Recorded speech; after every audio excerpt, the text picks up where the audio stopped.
Итоги деятельности за 2024 год и планы на 2025 обсудили члены коллегии регионального Минтруда. Основной акцент участники сделали на мерах социальной поддержки, регулировании рынка труда, деятельности подведомственных социальных учреждений, а также организации летней оздоровительной кампании. В Ингушетии значительное внимание стремятся уделять реализации льгот для наиболее незащищенных категорий граждан. Речь идет в частности о ветеранах труда и безработных жителях республики. По выплатам ветеранам труда за 2024 год было предоставлено 5 миллионов 903 тысячи рублей, труженикам тыла это 385 тысяч рублей.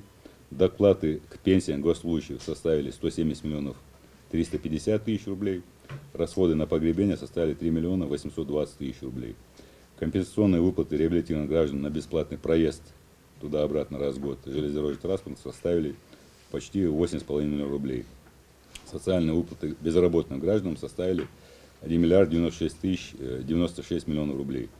Непрограммные расходы в рамках реализации мер соцподдержки по оплате жилищно-коммунальных услуг льготным категориям граждан составили 566 миллионов рублей. Важное достижение за прошлый год – существенно снизился уровень безработицы. Достичь этого удалось за счет принимаемых мер – создания новых рабочих мест, содействия занятости населения, постоянного мониторинга ситуации на рынке. Сейчас в республике уровень регистрируемой безработицы немногим больше 6%. В 2024 году этот показатель составлял почти 9%. Структурный дисбаланс спроса и предложения рабочей силы остается одной из основных проблем рынка труда республики. Структура предлагаемых вакансий не соответствует профессионально-квалификационному составу безработных граждан. Как показывает анализ, основной причиной отказа работодателя в приеме на работу безработных является отсутствие у граждан, стоящих на учете центров занятости населения, необходимой квалификации. На территории Ингушетии помощь могут получить различные категории населения. С 2013 года в республике действует реабилитационный центр для детей-инвалидов и детей с ОВЗ. Это подведомственное учреждение Минтруда. С начала 2024 года здесь прошли реабилитацию более 800 детей, в том числе из других регионов страны – Якутии, Башкирии и Ярославской области. А жители пожилого возраста и инвалиды могут получить помощь в Центре социального обслуживания. Только в прошлом году услуги центра получили 855 граждан. Получают даже надомную помощь – доставка продуктов, помощь в приобретении лекарств, сопровождение в медучреждения. В 2025 году реализация пилотного проекта по системе долговременного ухода была продолжена. И с января 2025 года для числа включенных в систему долговременного ухода, как нуждаются в уходе по Ингушетии, увеличилось на 11 человек.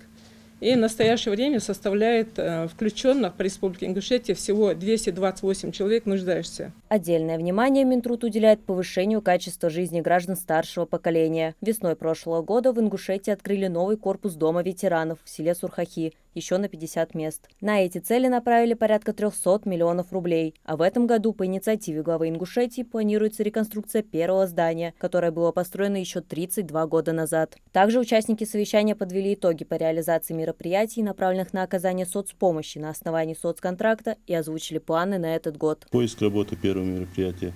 Второе мероприятие — осуществление индивидуальной предпринимательской деятельности, потом введение личного подсобного хозяйства. И четвертое мероприятие — осуществление иных мероприятий, направленных на преодоление гражданам трудной жизненной ситуации. Ежегодно Минтруд республики занимается и организацией летней оздоровительной кампании. В прошлом году участие в ней приняли 3 лагеря с круглосуточным режимом работы – РЗИ, лагерь имени Комарова, Центр «Молодой патриот». В общей сложности в этих лагерях отдохнуло свыше 1000 детей и подростков из республики, а также юные жители Токмакского района, подшефной территории Ингушетии. Органам местного управления проведено 382 рейдовых мероприятия, выявлено 1534 человека, работающих без оформления трудовых отношений. Из них 489 работников, с ними оформлены трудовые отношения.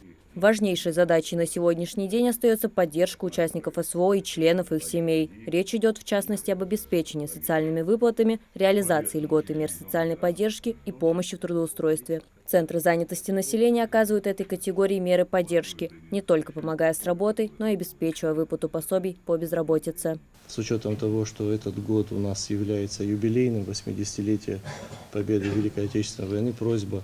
Я знаю, что огромное внимание уделяется единственному в республике живущему участнику Великой Отечественной войны, но вместе с тем просьба обратить внимание на приравненных к ним. Есть труженики тыла, посмотреть в преддверии 9 мая, в каких условиях, у них какие нужды.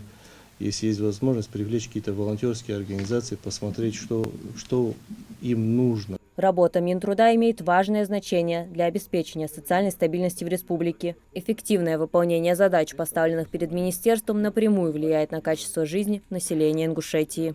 Марьям Акиева, Сулейман Костоев, Магаз 24.